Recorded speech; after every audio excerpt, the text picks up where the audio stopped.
Soothing story time.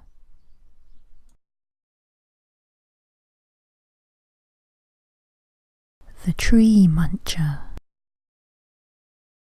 Zoom was walking through the forest to visit Zenim.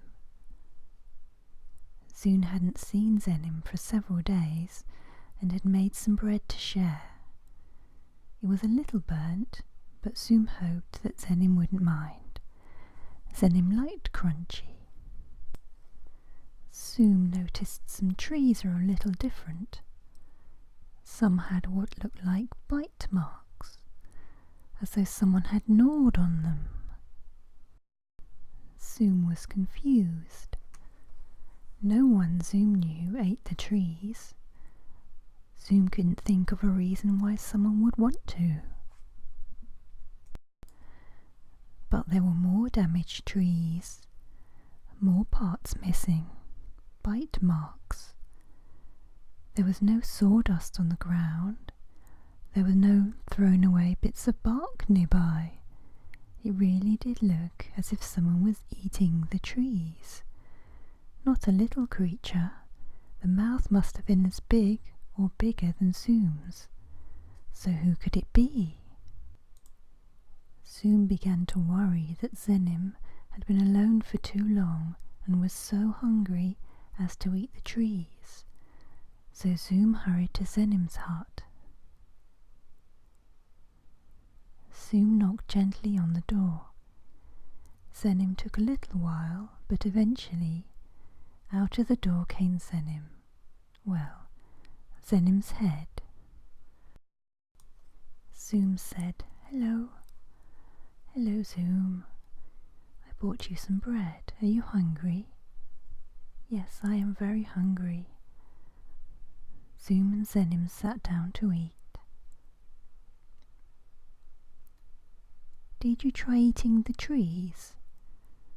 I saw the bite marks on the trees." "Bite marks on the trees?"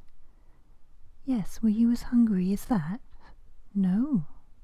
Why would you want to eat a tree? There is fruit in the orchard, the crops to make bread. Why would you want to eat a tree?" "I don't know." The two friends munched the bread for a little longer, thinking, why would you want to eat the trees? Why didn't it hurt their mouths? Zenim asked, "Which trees?" Zoom said, "Many different kinds." "Nibbling at the trees, like they were tasting them?" "No, bites."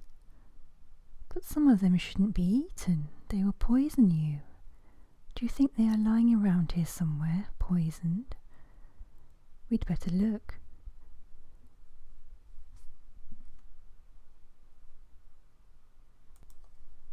"Where are the bites? Did they leave footprints?" "I didn't see any," Zoom said. "Odd. Look there, over there." "But I didn't hear anything." "Were you asleep?" "No, I couldn't sleep. I wanted to. I wonder what it could be." "They aren't in the same place." Zoom pointed to different heights.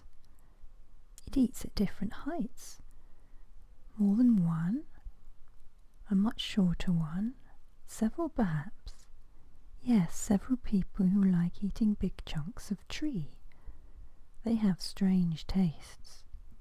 They could all be poisoned. There are bites towards the meeting place. Let's go there." So Zoom and Zenim set off for the meeting place. They looked into the forest for people, but saw nothing. At the meeting place, Abim was trying to get a chair balanced on some rocks, so that when Rai sat on it, the chair would overbalance and Rai would fall on the ground. Zoom said Rai really wouldn't thank you for that. Abim tried to look innocent. "Have you seen the bite marks on the trees?" "Bite marks?" Zoom and Zenim showed Abim the bite marks on the nearby trees. That is really weird. Let's find them. Tree munchers. Bark biters, of course. Those ones are poisonous. Yes, we need to find them, or it, whatever it is. Beam came through the forest to the sound of voices. Hello all. Have you seen anything eating a tree?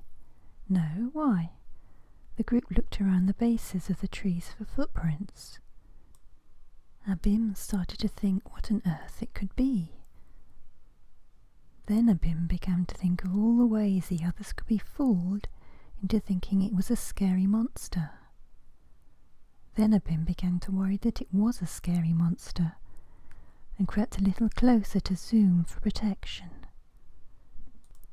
The group followed the trail of the bite marks through the forest.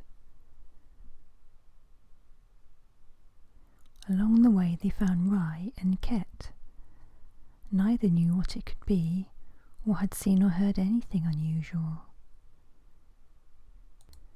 There was a definite trail of bites, some large, some small, but none too much, no tree stump left from a devoured tree, just bits missing.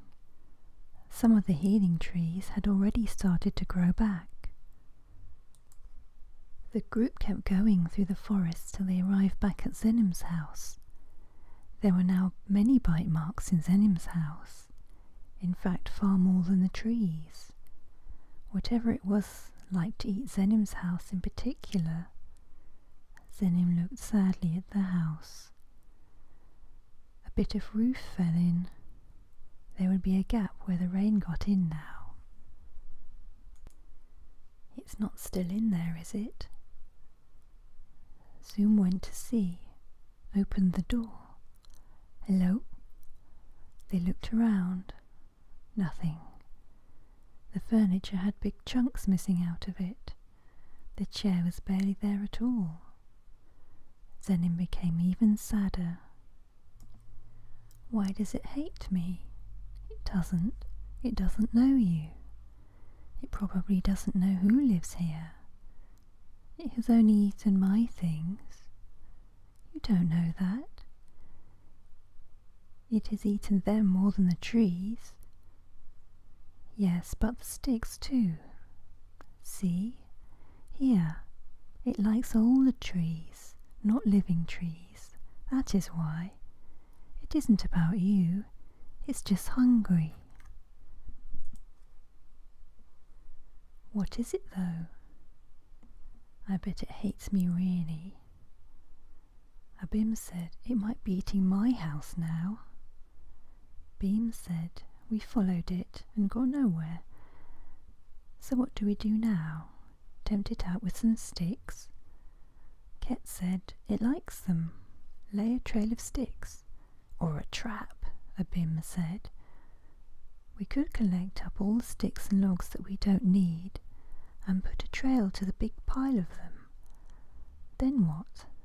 Depends what turns up. I hope it isn't big teeth. So they all set off in pairs, as they were a little worried that the creature might bite them instead of a branch.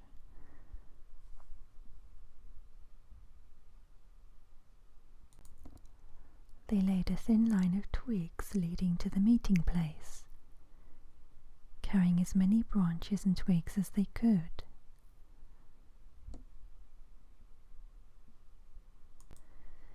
When they had all piled the branches and sticks into the middle of the clearing, they hid in the trees to watch what would happen. For a long time, nothing happened. Apart from Abim poking anyone within reach with a stick. Abim was planning to bend back one of the twigs in the hope that it would ping off and get Ket in the head. Zenim was getting worried that the already damaged house was now being eaten up till there was nothing left. Zenim was about to leave when there was a crunching sound. It was faint, but it was a crunching sound. Only Zenim heard it. A creature floated up beside Zenim, chewing a nice dry stick. Zenim didn't know what to do, so didn't do anything but look at it. Then the worry of the house overtook the fear of the creature. It looked harmless. "Why did you eat my house?" The creature sunk back, looking sad. "You ate my house. The rain will get in now, and it'll be cold and wet in my house and let in the chill." The creature tried to make itself smaller and hid behind a tree. Beam came forward. "Hello, I'm Beam. I'm sure you didn't mean to eat Zenim's house, did you?" There might have been a shake of the head, but it didn't have a separate head. "Do you like these?" Beam held out a stick for it, and the creature munched. "See, it's fine. Look, there is a big pile of sticks over there. Help yourself." The creature saw the pile and floated over. It ate happily for a while. Zoom came forward. "I'm sure you didn't mean to eat the furniture, did you?" The creature stopped. This is ours that we sit on, like this." Zoom sat down. "If you eat it, we can't sit on it, do you see?" The creature watched. "And this here, we also sit on. These big bits like Zenim's house. Do you see how we use them and need to keep them to sit on? But we don't need these." Zoom held out the sticks. "You can have these. You like the ones that no longer grow, yes?" Perhaps the creature was unsure. It took a bite of twig anyway, and enjoyed it. "Come over to these. We gathered them just for you. But please not these." The creature enjoyed the twigs and nodded. Well, nodded as much as a thing without a head could nod. Zoom went to see Zenim. "All right now?" Zenim went over to the pile of wood and picked up a stick. The creature liked that too. "What is your name?" But the creature couldn't talk. It just floated and munched. But it enjoyed the new friends that gave it food. It understood not the big bits, only the small skinny bits that didn't grow. Of course, any fences made of sticks would be eaten by the creature, but nothing is perfect. The end.